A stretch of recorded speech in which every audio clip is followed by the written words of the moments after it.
இல்லை, மிதுன ராசிக்காரங்களை பொறுத்தளவு இளைஞர்கள், ம். குறிப்பாக புதனுடைய வீடு, இளைஞர்களாக இருக்கக்கூடியவர்கள் கடினமான உழைப்புக்கு தயாராகணும். மூத்தவர்கள் சொல்றத கொஞ்சம் கேட்கணும். யாரையாவது ஒருத்தர் குருவா எடுத்துக்கிட்டு அவங்க பேச்சு கேட்டு வழி நடத்து போகணும். இப்படிப்பட்ட நிறைய விஷயங்களை மிதுனத்தில் பிறந்தவங்க இந்த வருஷம் கடைப்பிடிச்சாகணும். இன்னொரு விஷயம் என்னன்னு கேட்டிங்கன்னா, மிதுனத்தில் பிறந்தவங்களுக்கு புதிய தொழில் வாய்ப்புகள் வரும்.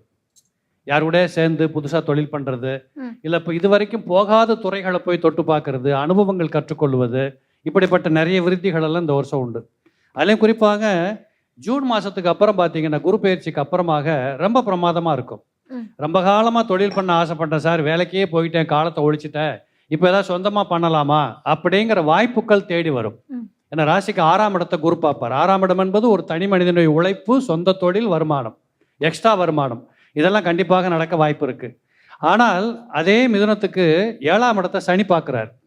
வீட்டுக்குள்ள கணவன் மனைவி குடும்ப உறவுகளில் ரொம்ப நிதானத்தை கடைப்பிடிக்கணும், ஒருத்தர் ஒருத்தர் அனுசரித்து போகணும். இப்படிங்கிறதெல்லாம் கொஞ்சம் பார்த்துக்கிட்டா மிதுனத்துக்கு பிள்ளைகள் எதுவும் இல்லை.